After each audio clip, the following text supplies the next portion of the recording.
Hi, everyone. Thanks for joining the winning workshop recording on how to ace the interview. Today, we're going to be talking about turning the job interview into a job offer. So first up, we want to talk about why someone would go to a job interview. Typically, the answer to this question is that they're going to get the job offer. However, that's sort of short-sighted. Yes, we are going to a job interview to get a job offer. We understand that and we agree. However, the more often you go to a job interview, the better you will be about being interviewed.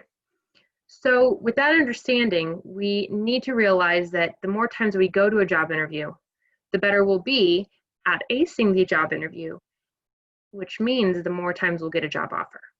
So if we go with that mindset, every single time that we get an opportunity to interview for a position, we should say yes, just to the interview.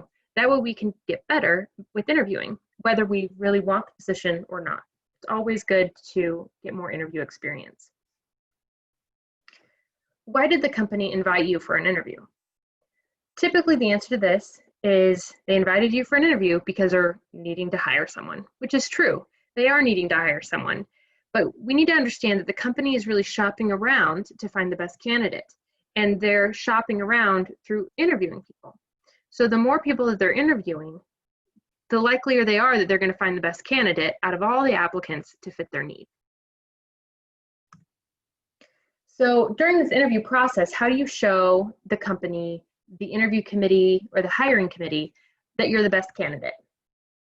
Well, you can do that a few ways. The first step is review your toolkit. What do you have that you're bringing to the table that can fill the need, that can help them and show them that you're the best candidate? And how you can review your toolkit, you can do it through a number of different ways, but you want to make sure that you review your resume and your cover letter. You submitted these things with your application when you applied for the position.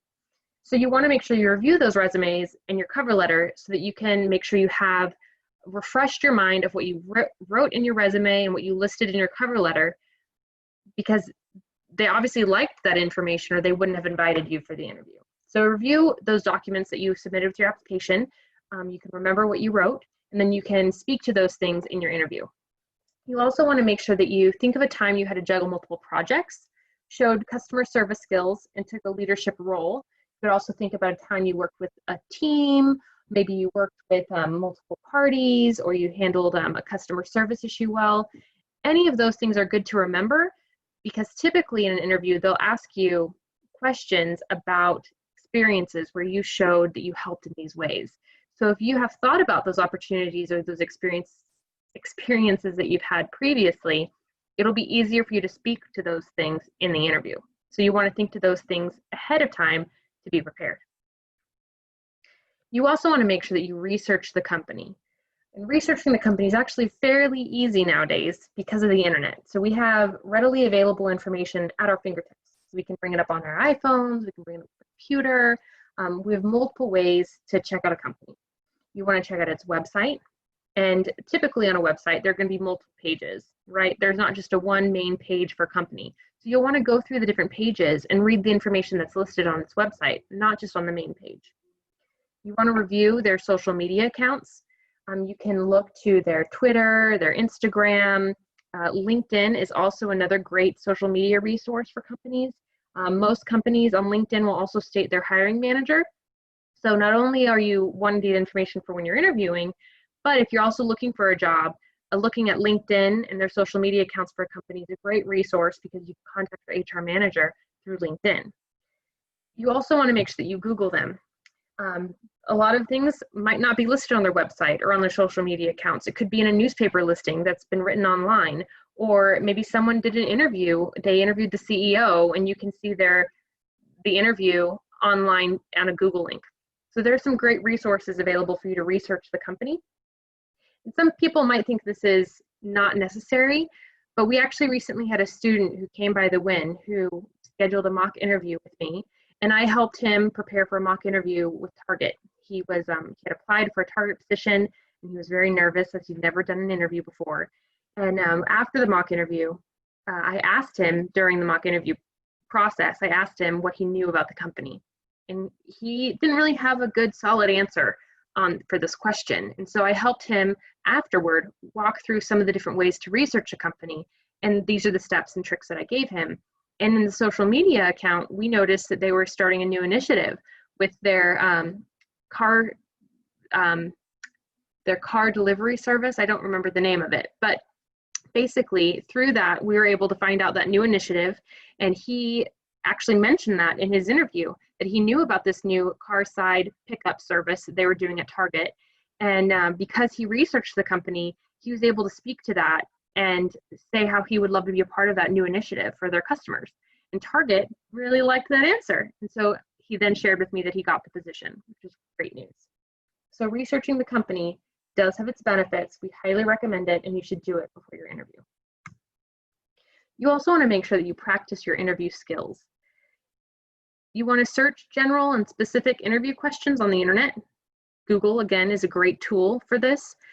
You can ask general questions when it comes to the interview, or search general questions that someone could ask you. But let's say you know the specific job that you're going to be going in for. You also should check to see if they have any specific questions online about that specific position. You can print those answers or those questions off, and then you can run through them with your family and friends. I also would recommend practice answering those questions in front of a mirror. This might sound really ridiculous and probably also uncomfortable when you're going through this practice, but it's really helpful because it helps you see how you're visually answering the question, also maybe how you're delivering your facial expressions or your nonverbal cues. So you want to make sure that you're delivering the information non-verbally as well as verbally. And so practicing answering interview questions in front of a mirror is a really helpful tool as well. Lastly, we recommend that you can schedule mock interview practice at the Win Center. We have multiple ways that you can contact the Win Center, and I'll share that information with you at the end of this slide, at the end of this presentation. But you can call the Win Center at any time, 559-925-3388, to schedule this mock interview. We have a few tips that we've collected for students when it comes to acing the interview. There are 5 tips. So the first one, tip 1, is understanding that interviewers don't like interviewing. Every single time that I have been on an interview committee or an interview panel, there's always a sense of, oh, man, we have to do these interviews. And the reason for that is because you have to understand that a company is short-staffed. They are in need, and they do not have enough staff to meet the need that they have, which is why they're hiring someone. They're going through these interview processes. So understanding that the interview committee, each interviewer has work that they have back at their desk that they could be getting done instead of doing this interview, but they're not. They're doing these interviews because there's need, and this is the only way for them to fill that need appropriately. So know that just like you're uncomfortable and don't like going through interview processes, you're not alone. The interviewer is probably also not really enjoying the interview process either. Tip 2, knowing that the interview is not about you. The purpose of the interview is about meeting the needs of the company or the organization. They have a need that's not being met, and they're trying to find the best candidate to meet that need and make sure that their organization or their company is the most successful. That's the whole point of the interview. So know that it's not about you. Don't overanalyze yourself. Don't question how you're coming across. Just do the best you can and know that they're looking for the best candidate. And the best thing that you can do is show them how you are the best candidate. Tip 3, be enthusiastic about the opportunity. Typically, when there's a job opening, there will be multiple applicants, tons of applicants even, and most applicants will have a similar background. If there's an HR position that someone's looking for, or if there's a position in accounting, typically accountants will apply for accounting position, or people with HR experience or interest in HR will apply for an HR position. So typically the applicant pool is very kind of similar. Most people that would be applying for a position are very similar. So when you think about it that way, the best thing that you can do when you are up against candidates that have very similar education and backgrounds that you do, the thing that can tip it in your favor would be you being enthusiastic and excited about the opportunity. I know that most organizations, when they come in and they have an interview with someone who is excited to work with them, excited to be a part of the team, excited to be a part of the work that they're doing in the community. That's huge. Anyone would want to bring on someone new to their team who is excited to do the work. So if you can be excited and enthusiastic about the opportunity, then you're already one step ahead of everyone else who isn't, or at least isn't showing that enthusiasm and excitement. Tip 4, ask for more information when you get the interview invitation. Typically, most people, when they get the interview call, they say, thank you, okay, when is it, what's the time, and they write all that stuff down, and then they end the call. But actually asking some questions, some specific questions during that interview invitation call is key to also making sure that you're prepared for that interview. Some of the questions that I ask is, how many people will be interviewing me? I also ask what their names and their roles are, their titles are in the organization. I also ask, how soon or early do I need to be there? Whether it's 10 minutes ahead of schedule, 15 minutes ahead of schedule. And then I also plan an additional 15, 20 minutes on top of that. And just to make sure that I'm not late when it comes to traffic, or it gives me a little wiggle room if for some reason I hit all the red lights on my way to that interview site. Giving myself a little bit of an extra time buffer helps me stay calm. It also helps me have time to review my information, my resume, cover letter, my interview questions that I practiced with, even the job description. It gives me a little bit of time extra to practice that information in the parking lot of where I'm getting interviewed. And that way, when I walk into that interview, I know I'm prepared and I feel confident in being prepared because I did the preparation not only days ahead of time, but I also did it right before I walked into the building. Tip 5, be prepared and practice. So the more prepared you are and the more times you practice, the more comfortable you will be when it comes to being interviewed. And preparation and practice isn't just the things that I've talked about just now in this workshop, but it's also about how you prepare yourself personally, which means dressing for success. You want to make sure that the day before your interview, you have your outfit picked out, you know what clothes you're going to wear, they're washed. I would recommend that you iron them as well.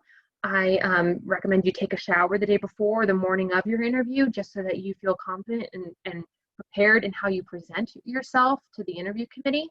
All of those things make sure that you set yourself up for success. Not only dressing for success and being prepared, but that you also feel confident in yourself and you feel confident that you're the best candidate for the job. I would love to go over more of this with you in depth and have it be specific to what your needs are, what jobs you're wanting to interview for. We can do that all for you at the WIN Center. Here's our phone number, 559-925-3388. And here's also our online Zoom link to get in touch with someone in the WIN Center online via Zoom. We are available from 8 a.m. to 5 p.m. Monday through Friday, and we would love to meet with you to go over more of this information. We appreciate you taking the time to watch this recording, and we can't wait to talk with you further about acing the interview. Thank you.